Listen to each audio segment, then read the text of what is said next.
Holden Weir heard the shift in his son's breathing, the telltale sign that 2-year-old Sammy had finally fallen asleep. Holden collected the books he read to little Sammy and stacked them together, then carefully rolled out of his son's bed and crept out of his room. He patted the side of his jeans where his phone usually bulged in his pocket, but felt only the flat surface of his own leg. After pausing to think for a moment, he went to the living room, where he found his phone resting on top of the bookshelf. As he reshelved Sammy's books, Holden noticed it was almost 10 o'clock. Daddy bedtimes always ended up going late. Stella Weir handled bedtime most nights. She could usually have him down in under 10 minutes since Sammy was still breastfeeding. Lacking the proper equipment for such a feat, Holden could only read until Sammy eventually passed out. This often took north of an hour. Oh well, Holden thought. Maybe the kid will sleep late tomorrow morning. Stella was out at Perkins, the only place that stayed open and served coffee late enough for her weekly study binges. At age 29, Stella decided to go back to college, an especially difficult undertaking with a young child, but she was making it work so far. She was studying nutrition with the idea that even if she could not find a job, or decided she didn't want one in the end, she would, at a minimum, have a plethora of knowledge on a topic useful as a parent. Once or twice a week, depending on how many exams she needed to study for, Stella went to Perkins after dinner and stayed until roughly 10 o'clock. Sometimes she grew so absorbed in her studies, she lost track of time. Holden was happy to let her do this, but she had asked him previously to send her a text when it got late to snap her out of her trance. Seeing it was now almost 10, Holden texted, "Here's your 10 o'clock alarm. Stay longer if you need to. Sammy's down." While Holden waited to see if his wife would reply, he went to the kitchen for a glass of water. He paused with his glass beneath the faucet and decided he would rather have milk, so he set his phone down and opened the fridge. After drinking his milk, Holden checked his phone again. Stella still had not opened his text. This wasn't really like her. She typically responded quickly to all of his messages. Suddenly, Holden remembered he had sent a photo of Sammy climbing on the little jungle gym in their backyard right before taking him inside for bed. The photo had walked straight out of Holden's mind after he sent it. But now, he looked and saw Stella had not opened the photo, even though over an hour had passed. Out of curiosity, Holden tried to view her location. He and Stella had started sharing their locations with each other since Sammy was born. It helped them both feel safer. But when Holden tried to open the map within Stella's contact screen, he saw only a button that said, "Request location sharing." He found this quite odd, as he had been able to see Stella's whereabouts just hours before when trying to surprise her and Sammy at the library after work. A string of terrible possibilities machine-gunned his brain until he forced an explanation forward to shield against them. Stella's phone must have run out of battery. She might not have even noticed yet. That would explain why she hadn't been opening any messages and why he could not view her location anymore. For all he knew, she was on her way home already. And right on cue, the word "delivered" beneath his last message changed to "seen at 10:05 p.m., and Stella started typing back. "Thanks, lost track of time. That's a really cute picture," she replied. Holden felt instant relief. He typed back, "Yeah, but I got some even better ones I'll show you later. You on your way home or still there?" "Still there," she answered. Holden typed, "Now if I could see your location, I wouldn't have to ask these annoying questions." But he immediately deleted these words. What he intended to sound playfully sarcastic seemed pushy and smothering. Instead, he sent, "I noticed I can't see your location anymore. Thought your phone died or something." Stella opened the message immediately, but it took her a long time to respond. So long, Holden went into the bathroom to brush his teeth, setting his phone on the counter as he did so. In the back of his mind, Holden pictured Stella frustratedly checking her settings to see why her husband could not see her location all of a sudden. She would figure it out and start sharing again, he knew it. But after he spat and rinsed, he saw only a text message that read, "Can you send me those pics now?" Assuming she meant the better pictures of Sammy he claimed to have, he sent a few of those while sitting on the toilet. Stella responded, "Thanks," smiley face. "She's so adorable." She? With his long curly hair and cherub face, Sammy was frequently mistaken for a girl by strangers, but never by his own mother. Holden supposed it could have been a typo, but the incorrect pronoun picked at the scab which had grown over his anxiety from minutes before. He checked again and saw Stella still had not started sharing her location again. He assumed his message about not being able to see it would have been enough to prompt her, and ordinarily he would not have pushed any further. He trusted his wife enough not to keep her on a digital leash, but the anxious voice in his head he tended to silence whispered intently at him to request her location again. So, Holden texted, "Hey, I swear I'm not trying to spy on you, but could you send me your location until you get home safe? I get nervous when it's late and you're out there alone." Stella did not open this message right away. After nearly 5 minutes, Holden locked his phone, set it on the counter beside him, and put his head in his hands. What was he supposed to do? Load up Sammy, who was sleeping so soundly, and drive downtown to see if Stella really was safely studying at Perkins? And then what? Should he stop in for a slice of pie, see if she needed him to make flashcards or something? He checked his phone again, hoping Stella sent her location so he could drop the paranoia and go to bed. But she had not. Nor had she yet opened Holden's last message. "Oh, duh," Holden said as a much saner idea than stalking his wife popped into his head. He pressed the little video icon to FaceTime her. The call rang twice before being denied. Holden texted, "Please?"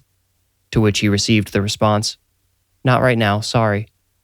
But he called again anyway. Again, he was denied. "You're making me really nervous. Could you please answer for a second? I know I'm being needy, but I'm kind of freaking out. We can talk about it tomorrow if you want." Holden's thighs went numb while he waited for Stella's reply, so he stood and pulled up his pants.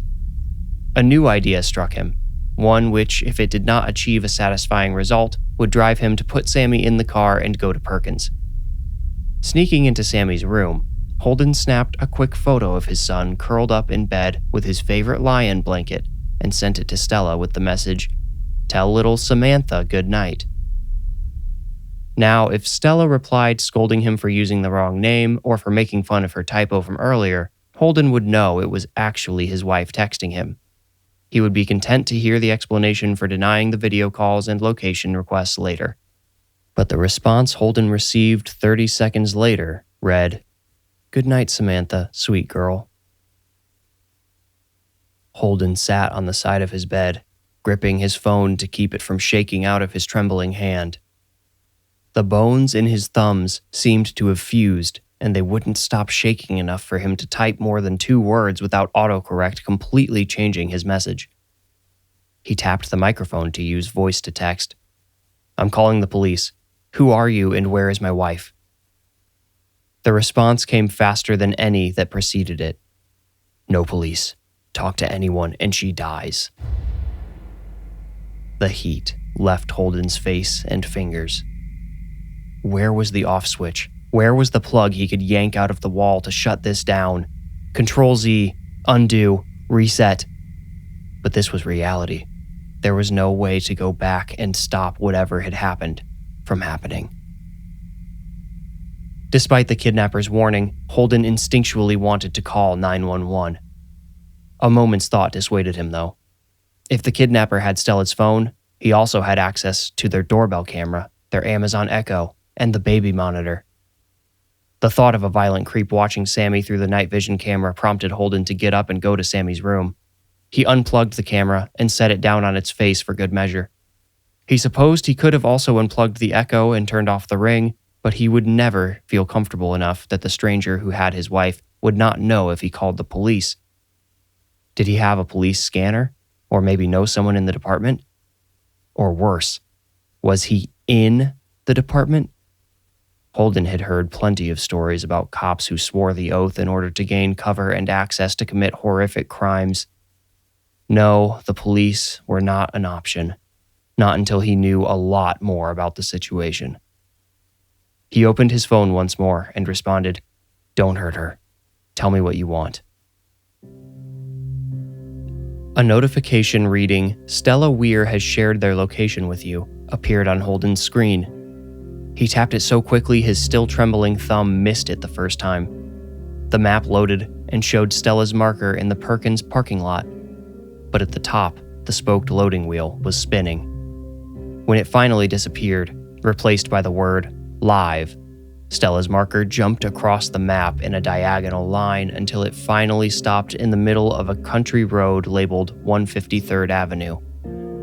Holden was pretty sure that was one of the gravel roads that mazed through the thousands of acres of cornfields just outside of town.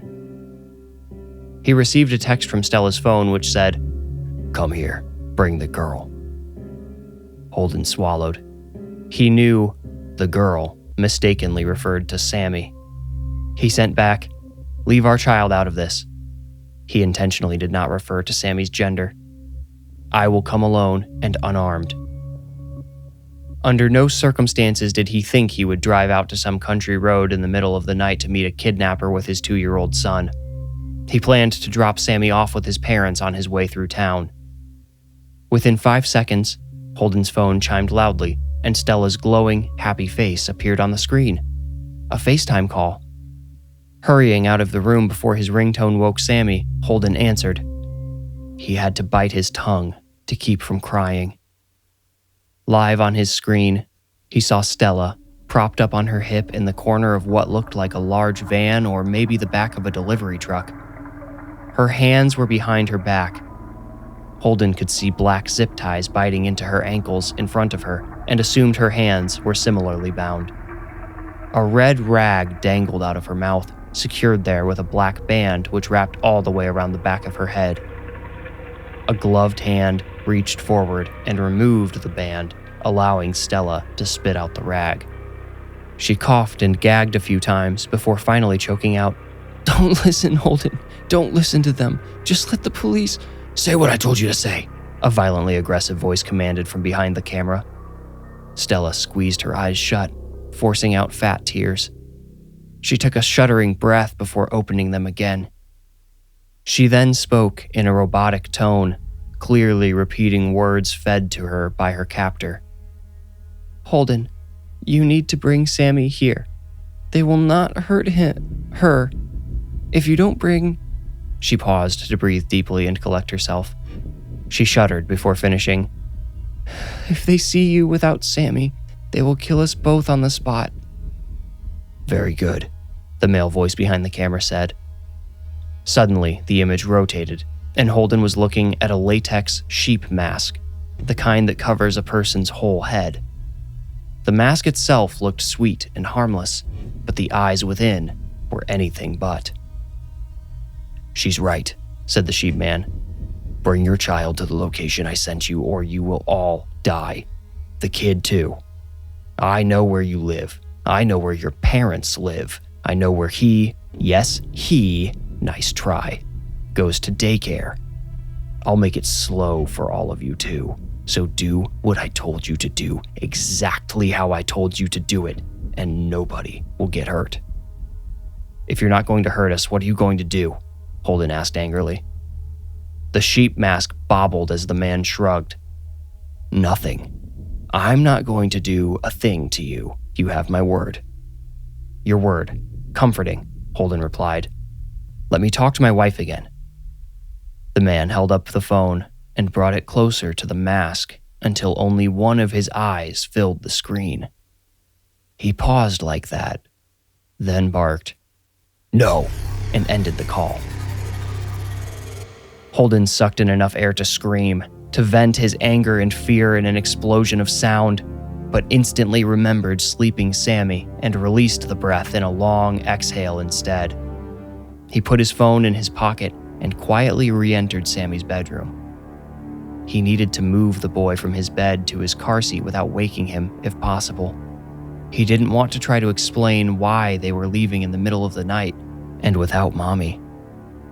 He scooped his son up and looked into his tender face. "I won't let anything happen to you," he promised.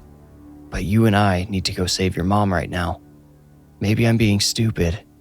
He trailed off, 100% sure he was being stupid, but unable to be anything else.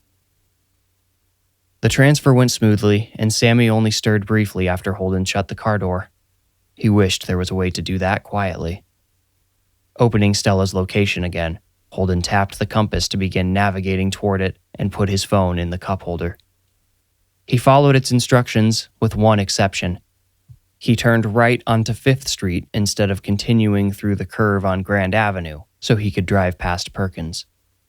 Even though he had seen her on FaceTime, he still needed to be sure Stella wasn't sitting peacefully at a table with a slice of pie and a heavy textbook. As soon as he turned onto 5th, he could see her black Mustang Mach-E parked in a stall around the corner from the front door. That side of the building was not well lit. Holden only noticed Stella's car because he was looking for it. But Holden could easily see in through the brightly lit windows. There were only 3 customers total, and none bore even a passing resemblance to Stella. Holden started when he caught a police car in the corner of his eye as he passed the fence between Perkins and the convenience store next door.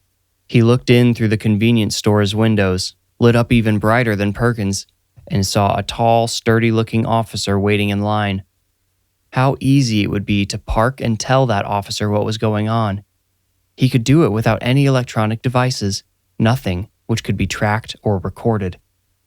And he almost did, but for the threats against his wife, child, and their larger family. By getting into Stella's phone, the kidnapper had put a stranglehold on Holden, making it impossible for him to do anything but follow his instructions to the letter. He left the police officer behind and continued on the route to Stella's locations. It took him past the warehouses and storage units on the very edge of town and out into the fields. For almost 2 miles, Holden only had to keep the car moving straight, so he had ample brain power to think. He wondered what the kidnapper wanted him involved for. Wouldn't it have been easier just to, Holden hated thinking about this, stash Stella in the back of the van and drive as far away as possible? Assuming he grabbed Stella on her way out of Perkins when she normally left, around 10, he could have been 20 miles or more in any direction, and Holden would have been left guessing. Instead, the creep had chosen to taunt Holden and force him to comply. But to what end? A ransom might have made sense if it had been demanded before Holden drove out into the country. How would he possibly pay a ransom sum to the kidnapper in the middle of nowhere? PayPal? Holden's foot involuntarily switched to the brake. He skidded to a stop in the gravel as a sinister realization polluted his thoughts. The kidnapper had expressly told him what he wanted, hadn't he? Bring the girl. When his only concern had been Stella, Holden failed to pick up on the meaning of this demand. The man did want a ransom, just not any sum of money. He looked back at Sammy and knew with a heavy heart he could not rescue Stella. Not right then, anyway. He knew Stella would sacrifice herself 100 times over for Sammy's life, and so would Holden. However, he had never considered being forced to choose Stella's life over their child's. But it was a practical choice, wasn't it? Stella was a grown adult, capable to some extent of protecting herself and maybe even escaping capture. Sammy could not do any of those things. But now what? Was he just supposed to turn around and go home? Put Sammy back in bed and wait to see if the kidnapper made good on his threats? Holden could not drive forward, and he could not bring himself to go back. A buzz from his phone startled him. He looked down at the screen, glowing with the map to Stella. At the top, a message from her phone read, "Why did you stop?" Of course, he can see my location too, thought Holden, instantly thankful he did not stop at the convenience store to alert the cop. A stop like that surely would have set off alarm bells that might have led Stella's captor to do something rash. Thought I popped a tire, Holden lied in his texted reply. It was time to decide what he was going to do. Any further hesitation might read as disobedience to the impatient man at the end of the map. Another message appeared. Stay there. A pair of headlights were already bouncing toward him as Holden looked up from his phone. The kidnapper must have sensed his hesitation, or maybe he predicted Holden would get cold feet and planned to intercept him on that isolated road the whole time. The incoming headlights grew larger, quickly, as the vehicle they belonged to sped closer. With steep ditches on either side and a wall of corn blocking his view of everywhere else, Holden watched them come. The incoming vehicle turned out to be a white moving truck without any label on the side.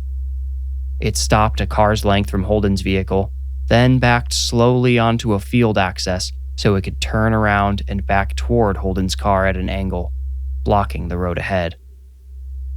Holden briefly considered slamming his car into reverse and speeding away, but the driver appeared too soon, walking along the truck's side and wearing a wolf mask. He approached Holden's window. Holden opened it just a crack, only enough to hear the man outside speak. "Did you bring the kid?" he demanded. His voice did not match the sheep-masked man's. There were two of them. "I want to see my wife," Holden firmly replied. "You will," said the wolf. He peered past Holden at the back seat and dipped his head in a small nod. Though the mask hid his features, minus his eyes, the man shot Holden a look of disappointment he could not only read, but feel. Perhaps, Holden thought, this guy in the wolf mask was less comfortable taking kids than his sheep-headed partner. Wolf stepped away backwards, turning after a few steps toward the back of the moving truck. He opened the latch and pushed the gate up as high as his arms could lift it while still touching. Holden tried to see inside the truck, but the angle at which it had been parked only let him see a few feet of the white interior wall. Wolf said a few words Holden could not make out, then he turned and ushered Holden to him. Holden stepped out, shivering, leaving the van running for a quick getaway if necessary. Wolf pushed the gate the rest of the way up as Holden approached. He hurried forward, causing Wolf to take a defensive stance. "I just need to see her," Holden urgently assured him. He slammed against the back of the truck, his chest colliding with the raised bed. "Stella!" He saw her, bound as she had been in the video, curled into a tight ball in the corner of the truck, and sitting beside her with a large pistol dangling casually between his splayed legs was the man in the sheep mask. 6 other silent occupants lined the left wall. Their hands were all bound like Stella's and tied above their heads to a board running the length of the wall. Potato sack hoods covered all of their faces. "How's the tire?" Sheep asked calmly, as if he and Holden were buddies meeting up for a drink. Stella wriggled beside her captor like she was trying to stand up and run to Holden. Sheep put a hand on her shoulder, pushing her back down as he stood up. The gun swinging lazily in his hand, he approached the end of the truck. Holden backed away until he felt the back of his shirt grabbed by Wolf. Sheep sat at the end of the truck and let his legs dangle over the bumper. "Kids in the car?" he asked. Holden held his tongue. "Kids in the car," Wolf answered for him. Sheep said, "Good. You know, it was pretty clever of you to let me go on believing he was a girl. You got me excited. Girls catch a nice price. But a little boy is better than nothing, I suppose." He slid off the truck and nudged Holden with his elbow as he walked past. Holden turned his body toward him, but Wolf would not let him move. Sheep walked up to Holden's van and opened Sammy's door. Turning back, he said, "I'm sure you could understand how I was confused." "Don't touch him," Holden growled. "Oh, now that's pretty unreasonable," said Sheep. He reached into the van, and Holden heard him unbuckle Sammy's car seat. "Please don't touch him," Holden said, his tone much softer now. He clenched his fists as Sheep pulled Sammy out of the van. The child stirred for the first time since leaving the house. His eyes flitted open, then shot wide as he noticed the sheep mask next to his face. He touched it and asked, "Daddy?" "No, Sammy, I'm over here," Holden replied. He hoped Sammy did not have an angle on his bound and gagged mother or any of the other captives in the back of the truck. Sammy saw his father, whipped his head back to the sheep mask, and screamed. He struggled in the kidnapper's grip until Sheep was forced to set him down on the ground. He grabbed a fistful of Sammy's hair and used that to hold him in place instead. "So here's how this is gonna work," said Sheep. "You're gonna get into the back of the truck, but you're not going near your wife until my partner ties you up. Got it?" "What are you going to do with us?" Holden asked. Did I tell you to ask any questions? No. I told you to get in the back of the truck, Daddy." As he said Daddy, Sheep pointed his gun at Sammy's shaggy head. "Daddy, what happening?" Sammy asked. The brave little boy was not crying, but Holden heard the tears rising behind a flood wall in his throat. Holden said, "Let's just follow these men's instructions for now, okay? If we listen to them, they won't hurt us, all right?" His voice cracked. He looked up pleadingly to the cold eyes behind the sheep mask. "Right," said Sheep. Wolf grabbed Holden's arm and said, "Come on, in the truck." He made Holden pivot, then climbed up himself first before yanking Holden into the truck as well. To Stella, Holden said, "I don't know what's happening, but I'm going to keep us together, okay? And I'm going to keep Sammy safe." In response, she screamed into her gag and fought against the zip ties on her wrists. "Hey," said Wolf, soft and quiet. Something oddly trusting in the way he said that short word made Holden look at him, study his eyes. They had changed slightly, but Holden did not know what to make of the change. Wolf suddenly pushed him against the right wall and pulled his wrists behind his back. As he wrapped a zip tie around Holden's wrists, he whispered, "Don't do anything crazy, okay? Something's gonna happen. Play it cool, and maybe you'll be all right." "What? What's gonna happen?" Holden demanded, also whispering, but apparently louder than he realized. "Shut up," Wolf scolded, and punched Holden in the liver. "Everything good?" asked Sheep. Holden glanced to the side and saw that he had walked Sammy into view and still held the gun to his head. "Mommy!" Sammy cried at the sight of his poor mother. Sheep cooed at him. "Yes, Mommy's here. Don't worry, your turn to go in the truck is coming next. We just need to make sure Daddy's going to behave first." "Just be cool," Wolf whispered in Holden's ear. "What was that?" asked Sheep. Wolf said, "Just reminding him to cooperate." He had to use 3 zip ties on Holden's wrists, one around each and one to bind them together. When he tightened the third as far as it would go, he looked out at Sheep. But his eyes instantly shot to something beyond his partner, something in the distance. "What?" Sheep asked as he turned around. Headlights, 2 sets, were bouncing toward them at a rapid clip. Sheep spun back toward Holden, renewing his grip on Sammy's hair as he pressed the gun into the boy's temple. "Who is that?" he demanded. "Who did you talk to? Who did you tell?" "No, stop," Holden protested. "You don't like this?" Sheep replied, jerking the gun for emphasis. "Then tell me who that is. You tell me right now because I'm about to put a bullet in this kid's brain." "I don't know. I didn't tell anyone," Holden insisted. He thought back to the police officer at the convenience store. Had he followed Holden for some reason? If so, why wait until now to show up? No, it didn't make any sense. He decided the headlights must belong to somebody who lived out there in one of the rural estates or farmhouses. But how could he convince their captors of that before it was too late? Wolf surprised him by saying, "Could be anyone, man. We should go. Quick, put the kid in here." "Is the dad secure?" asked Sheep. Wolf said, "I tied his hands. The rest will just have to wait. We gotta get..." "Step away from the vehicle with your hands above your head," commanded an amplified voice from the approaching cars. Red, blue, and white lights exploded from them, flashing across the walls of corn on either side of the road. "No!" Wolf screamed. He let go of Holden and started waving his arms above his head, helplessly trying to ward off the incoming police. "You told the cops?" Sheep shouted, sounding absolutely deranged.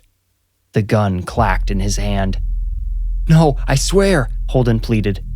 Sammy cried as Sheep yanked him backward and replaced the gun against his skull. No, no, no, you idiots, Wolf was screaming, seemingly detached from everything but the rushing police cars. Sheep whipped around. Behind the mask, Holden thought he detected betrayal and anger in his eyes. When the two police cars skidded to a stop on the gravel, Sheep yanked Sammy around yet again so they could see the gun pointed at the child's head. 4 officers, 2 per car, popped out of the vehicles dressed in riot gear. 2 pointed their pistols at Sheep, while the other 2 trained rifles at Wolf and Holden. A brief whoop of sirens alerted them that more police had cut off the road in front of the truck too. Don't shoot, he has my son, Holden begged, even though the officers could clearly see the dire situation for themselves. You idiots, Wolf repeated. You were supposed to wait for my signal. We're not ready. You put everyone at— Shut up, Sheep yelled back spitefully. To the cops, he said, If you don't get back in those cars and leave right now, I'll put a bullet right in this kid's head. You want that on your consciences? Stop him, Holden whispered to Wolf. He thought he had figured out what was going on. Wolf must have been some kind of informant or undercover working with the police to set up a sting. When Holden had stopped before reaching the intended location, forcing the kidnappers to come to him, Wolf must not have had a chance to update his contacts about the change. The police probably did not expect to come up on them so soon and likely would have done so with more stealth or waited, as Wolf implied, for a signal that they could safely intercept the truck. Now little Sammy had a gun to his head and stood in the line of fire from 4 others, and Holden could not help but blame himself. If he hadn't stopped— But no time to sulk. Hands bound, Holden leapt from the truck, flying through the air like a limp sack and colliding with Sheep's neck and shoulders. The gun went off. More shots rang out. Muffled screams from the captives, including Stella, were just background noise to Holden as he struggled onto his knees. A bullet tore through his shoulder, knocking him back down. As he writhed in agony, he screamed his son's name. Sammy! Sammy, no! Please, God, no!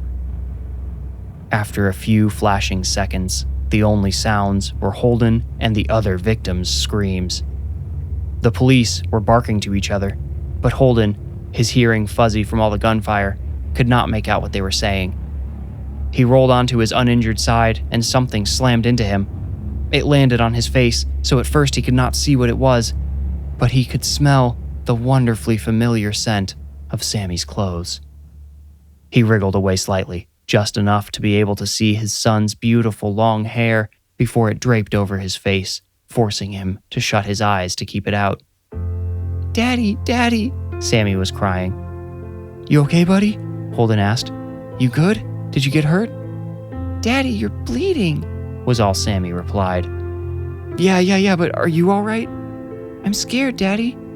Sir, a strong voice said above him. It's okay, Sammy. Go with the police, Holden said. The world was fading quickly. All the red and blue lights were growing pale. Sir, are you hurt? Another powerful voice asked. My wife. Help my wife, Holden mumbled, just before everything went black. Holden woke the next morning in a hospital bed surrounded by nurses. It felt like a dream. Either from blood loss or drugs, his head felt numb and cloudy. He couldn't remember why he was in the hospital, then realized he didn't remember getting there. Excuse me? He asked anyone who was listening. One of the nurses spun around. Others followed. Seeing their surgical masks, Holden thought of 2 other masks, a sheep and a wolf. Then he thought of his family. He bolted upright, but a massive explosion of pain in his left shoulder put him back down. Whoa, hold on, said one of the nurses. Take it easy. Where are my wife and son? Holden asked. They're here, said a voice near his head.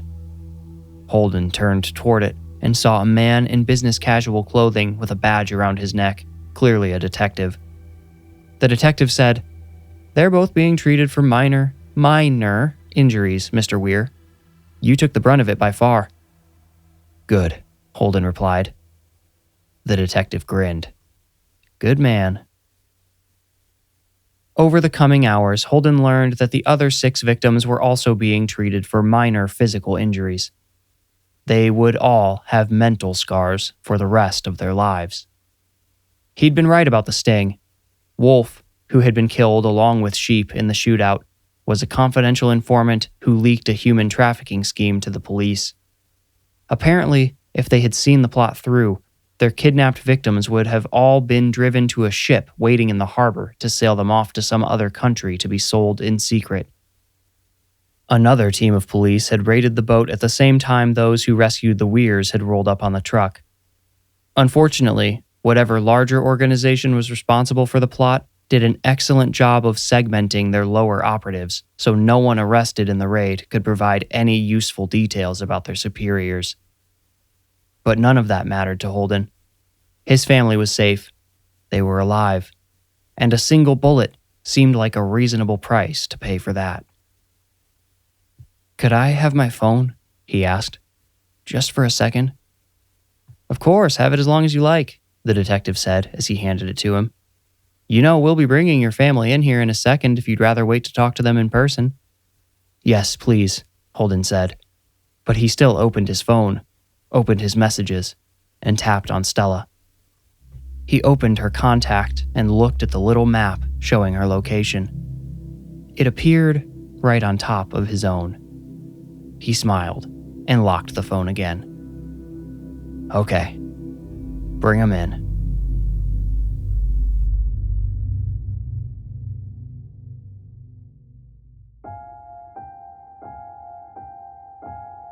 You made it out. Congratulations.